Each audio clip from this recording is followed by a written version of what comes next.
Well, good morning, everyone, and welcome to Healthtalk, the radio program that we have here from Nassau University Medical Center, a big building on Hampstead Turnpike.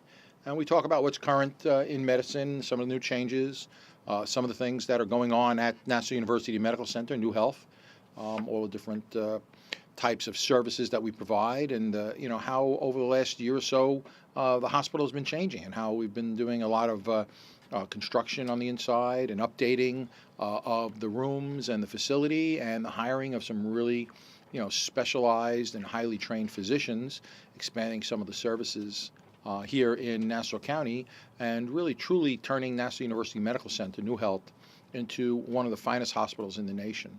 And we look forward to being there for you here in Nassau County. So today we have a guest, a great guest, who's going to be speaking to us. Her name is Dr. Janice Verley, and she's an infectious disease specialist. Infectious disease specialists take care of different types of infections, as the name says. And I'll ask Dr. Verley to go into that a little more to explain exactly what that is. But first, I'd like to welcome her to the show. And Dr. Verley, why don't you tell us first a little bit about yourself and your background and type of medicine that you provide? Thank you, Dr. Politi. As you said, my name is Dr. Janice Verley, and I'm an infectious diseases specialist. I'm the director of infectious diseases at Nassau University Medical Center, and we cover a wide range of infectious diseases in our division, everything from patients who are on the inpatient service doing consultations, as well as a variety of outpatient services. We have a general infectious diseases clinic where we handle the entire range of infections. We have patients who are on intravenous outpatient antibiotics for long-term infections. We deal with sexually transmitted infections. As I said, the full range. There's also a specialized clinic that looks at prevention and management for tuberculosis, and we also have a specialized HIV program where we again handle issues related to HIV diagnosis, prevention, and treatment. So why don't you tell us a little bit about yourself, where you went to school and where you reside, that type of thing? Okay, I'm originally from Jamaica, West Indies, so I want to just put a little plug in there. And I grew up in New Jersey. I went to undergrad at Princeton, and then I went to medical school at Cornell. I did my residency at Montefiore Hospital before doing infectious diseases training, and then coming to Nassau University Medical Center. That's some great background, Princeton. Yeah, and Montefiore is a very big hospital, very busy. And I mean, if you're going to learn infectious diseases, that's a great place to learn and be a resident.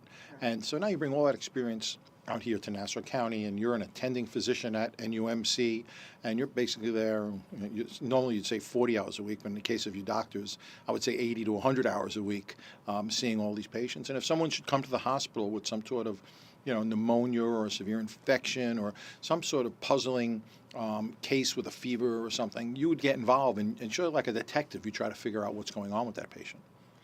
That's right, both on the inpatient side and on the outpatient side. Either patients can come directly to us, or if they see some other physician, the physician can consult us and bring us into the case. And as you say, infectious diseases is a lot like detective work, where we ask a lot of questions. We look at a battery of different tests. We look at a broad history, travel history, many other things, pets, etc., contacts, to try to determine what the infection is, because that is the most important thing, is to determine what the problem is, and then you can put together a treatment plan.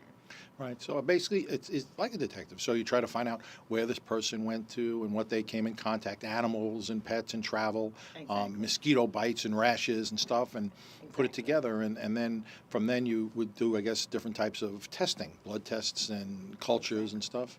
And that, the Ebola outbreak, I think, is sort of fits in and exemplifies what we do, because again, someone will come to the hospital with fever, abdominal pain, vomiting, diarrhea, well, that could involve a lot of different types of illnesses, infectious or non-infectious.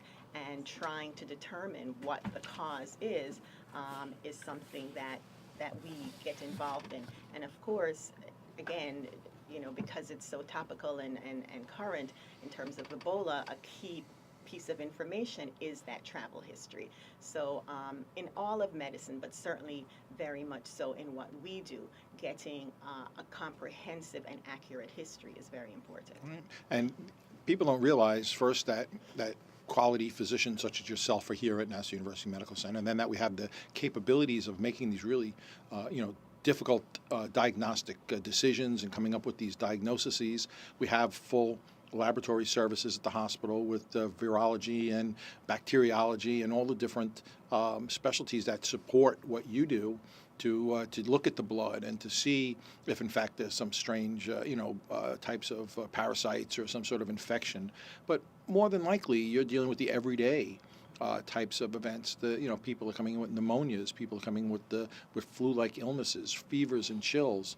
And they'll go to a physician, but they're a little sicker than you could just treat with an over-the-counter medicine and maybe some antibiotics, and it may be viral, in which the antibiotics don't work. And so they'll come to the hospital with high fevers, maybe nausea, vomit, a little dehydration. And we have to actually admit that person.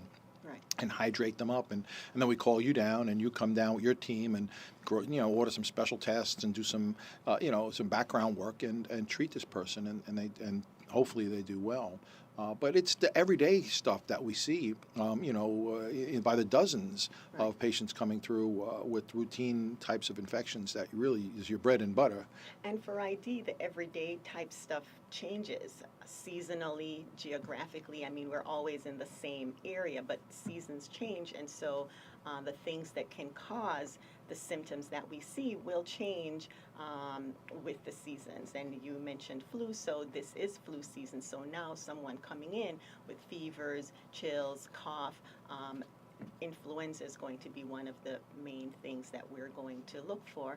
And of course, we can get the diagnosis in part from the history, and we do have tests. We can do a rapid flu test, which if it's positive will give us the diagnosis. If it's negative, it doesn't completely exclude it, and we can go on to do additional tests like viral cultures or PCR.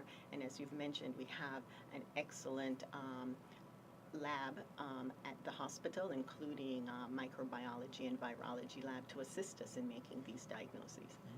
And you mentioned in the flu, and this is flu season, and we always stress as physicians the importance of preventive medicine, and whether it's cardiology and you want to prevent a heart attack, and we have people going on diets and lowering their cholesterol, and if they're diabetic and we're watching their glucose and we watch what they eat, and even in routine stuff, if you think about teenagers and young adults, what their cause of mortality might be, and that may be wearing your seatbelt, don't drink and drive, drug education, safe sexual practices, things along that line. But in infectious diseases, I think a big piece of that is the flu, because people die.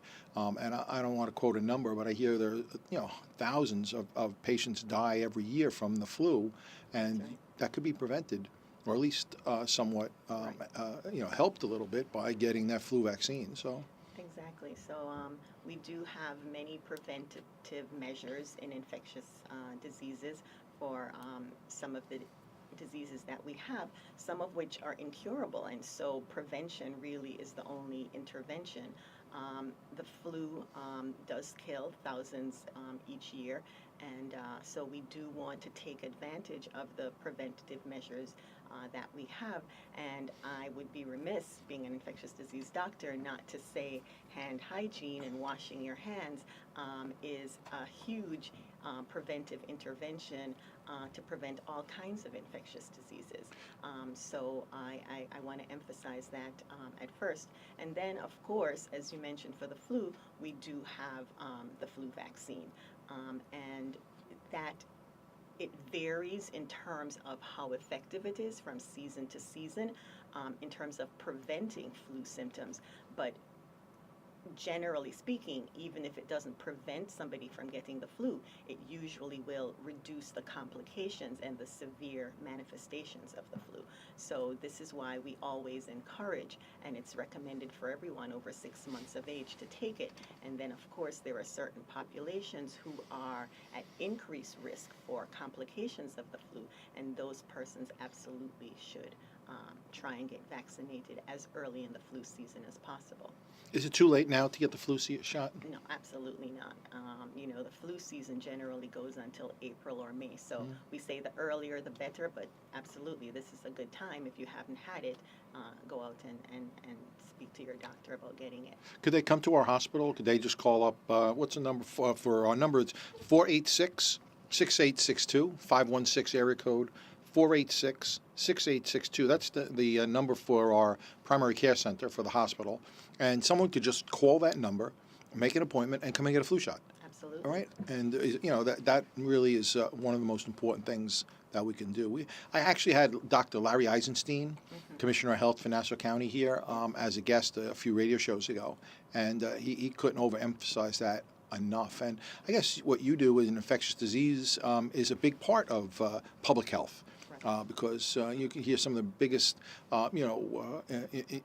causes of epidemics and deaths in the country, in the world, come from infectious diseases that are public health menaces. And if we don't stop it, it could spread and kill and, make a lot of people sick. Right. And as you say, there is a big interface between public health and what we do in the clinical arena. And we have to always work very closely with public health officials in terms of managing and effectively managing infectious diseases, because we're not just looking at the individual patient that we're taking care of, we're looking at the health of the community as a whole. We can deal with the one patient that we see in the hospital, but we want to also put measures in place that will prevent the infection from spreading in the community. And so working with our local health department, Dr. Eisenstein, working with New York State, working with the Centers for Disease Control, this helps us to do this. And you saw all of that, again, come into play very much when we were and are dealing with the Ebola outbreak. And, and the listeners don't know, I know as a CEO and being in the hospital, the role that you played in that, Dr. Verley, and you were right up front, even before Mr. Duncan died in Texas, that you were right on top of the preparedness for the emergency responders, our police, our firemen, our EMS personnel, that you were concerned with them walking into a potential infectious disease or contagious disease situation and not being prepared. And I know right from the beginning, and I guess it was in August and September, you were giving classes at Nassau University Medical Center, well-attended classes, well over 300 EMS personnel, firemen and cops, showing up at the hospital for your lectures because they were really concerned about Ebola. And, you didn't just talk about Ebola, you talked about infectious diseases. You talked about tuberculosis, you talked about Ebola, you talked about malaria, you talked about a lot of different diseases that these paramedics need to protect themselves from. So you were right on the cutting edge of that. I know you were in the media, getting the word out, about getting flu shots, but to prevent, persons from panicking, to calm the situation down. You were very calming to the emergency responders. I remember sometime in August, we had a patient that came into the hospital that had all the signs and symptoms of an Ebola-like virus, flew in from one of the endemic areas and showed up in the emergency department. And at that time, this was, again, before the media hit on it, before the Duncan case in Texas, we already were prepared, and we had our emergency room personnel in the PPE, personal protective equipment, and we basically admitted the person, and she was actually diagnosed with malaria. So it was one of the few times ever you got to say, I have some good news for you, you have malaria. We actually see, we see a few malaria cases each year at NUMC. But you are right, and it was a good opportunity, and it displays what infectious diseases does and how we have to work collaboratively with other departments and divisions. And you, Dr. Politi, initiated this whole process for us in terms of the community education. You spearheaded that and arranged for the community outreach to EMS and others. And certainly initially, as you say, back in August, we knew that something was brewing and developing, and we didn't know exactly where it was going to go, but we already had some guidance from federal and state levels, and this is crucial to what we do in infectious diseases. One of the big areas that we collaborate with is infection control. We have an infection control department at our hospital. So we started to put guidance in place and educate our staff and all the key players and persons that would need to be involved.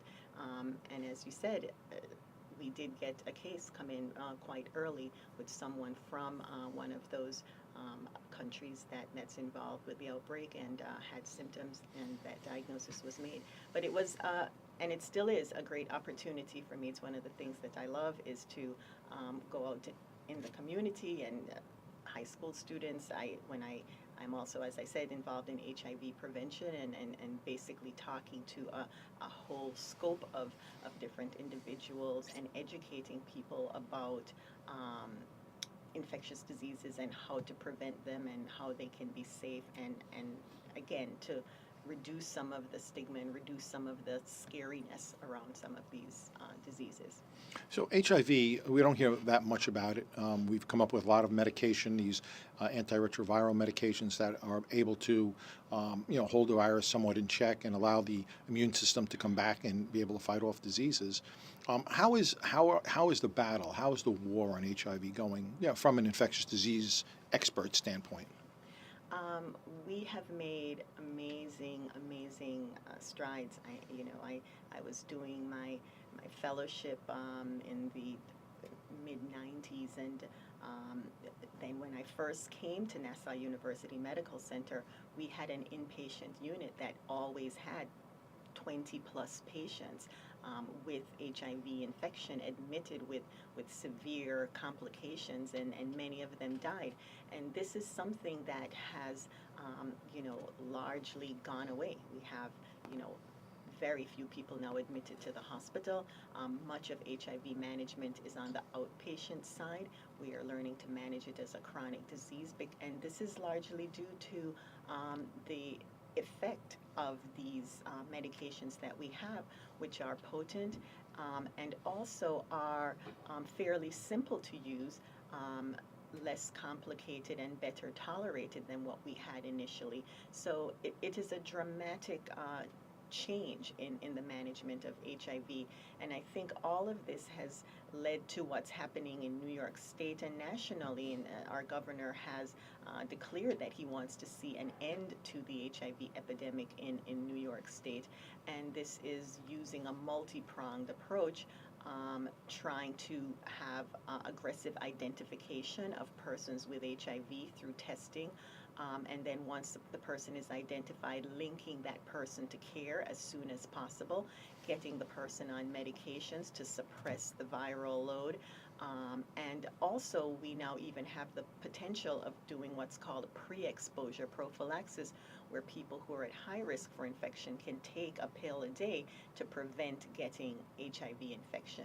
So there are many different interventions that we can use, and I certainly hope that that we will be successful in seeing a continued decline in new cases and continue to see improvement in the lifestyle for people living with HIV.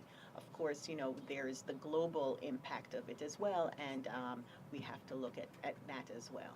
And that's what's important about you getting out to the schools and the young people and educating them on sexual practices, because, there are still sexually transmitted diseases out there. And I was shocked to realize, in the college environment, the prevalence of some sexually transmitted diseases such as gonorrhea and syphilis and herpes and chlamydia that are out there. And I was just shocked to the extent that that's a lot of unprotected, sexual contact going on out there that could lead to something as chronic and severe as a hepatitis B or an HIV type of an infection. Right, because I think, for young people, it's sometimes difficult to realize that they could contract something at that age that would impact for the rest of their lives. And with infectious diseases, we have been fortunate that we have been able to have a lot of effective treatments of many of the infectious diseases. We had a very good treatment for gonorrhea and for chlamydia and for syphilis. So in our lifetimes up until this point, we thought many of these things were curable and treatable. But increasingly, we are seeing antibiotic resistance develop to a variety of bacteria, and including the ones with sexually transmitted diseases. So gonorrhea, for instance, is increasingly becoming resistant to the medications that we have used. So this is why prevention is very, very important, and we have to continue to educate young people and the community in general around effective prevention. Yeah, because again, you feel as though you're fearless at those ages, and these are, something like a hepatitis C or hepatitis B infection lasts forever and has severe consequences as time goes on. Although hepatitis C, a lot of really great strides are being made to combat that virus, and things like herpes. I mean, that it's prevalent out there and can be spread through sexual contact. And so we need to educate our younger, our college age and even high school age children as to prevention of these types of things. And many of the sexually transmitted infections go together. So, herpes and HIV. And what we've known for some time is that these other infections can be cofactors and enhance and increase the transmission of HIV. So it's really important to, again, use the preventive methods to reduce those risks. So in the world of infectious diseases, and let's just talk about in the Nassau County area, let's limit to that, what seems to be the biggest issues, threats, problems that we should always be looking for that face you on a daily basis as a doctor? Right. Well, again, as I mentioned, the infectious diseases threats will vary from season to season. We just finished with the spring and the summer, where there are more tick-borne illnesses, Rocky Mountain spotted fever and Lyme, and the encephalitis that can go along with them. We're now in the winter season, where flu is really one of the big symptoms that we're seeing. But we always have an ongoing level of certain infectious diseases, as you mentioned, such as the sexually transmitted infections. And then we deal with infections that are complications of other illnesses which are common, such as diabetes. Diabetes is very prevalent in the community and increasing. And there are infections that are related to it, such as diabetic foot infections and bone infections and things like that. And we manage those infections as well. It's amazing that you don't really understand what an infectious disease specialist does. You think, they take care of cuts and infections, but they really are so much more than that. You go so deep into just about every field in medicine and work together with those physicians to help prevent these things. I mean, even in the cases of travelers, we have a lot of travelers. People go on these exotic trips overseas, and they can come back with all sorts of dengue fever and malaria and all these other things. Chikungunya, yes, that's a new one, right? It's been a recent one. Yeah. Absolutely. So we have to think about what's happening in our community, but we also have to keep an eye on what's happening globally, because the world is a much smaller place now with all the access to travel, and what happens in these other countries can easily, be brought here.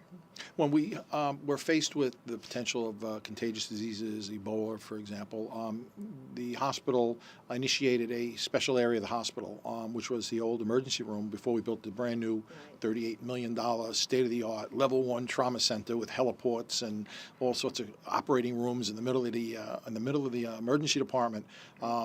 We had the older ER, which is on the ground floor, and you guys went and I guess built an isolation area.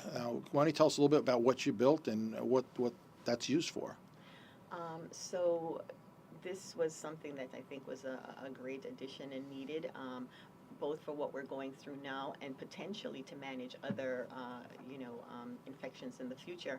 So as you said, the space is a very good space, an excellent space for this sort of thing, with a separate entrance, accessible, and patients can be brought in. The staff can be accessible in that area. Once the person comes in, there is an ante-room and an area for staff to don and put on the appropriate PPE. They can, again, consistent with guidelines, there's an area for a trained observer to observe as the person is donning the PPE. There is an area for the patient to be cared for, and then there is an area for managing of waste, because it has to be handled in a specific way. So this area was really structured and built in accordance with and compliance with, and to meet those needs, and we're proud of it. Right, and besides just Ebola, I know it's got a very large shower area in the front, so if someone comes in, and back in the day we were worried about weapons of mass destruction, or about people getting exposed to things like, nerve gas and anthrax, and a lot of the treatment for that was initially to shower, dilute that sarin, dilute that nerve gas off of them.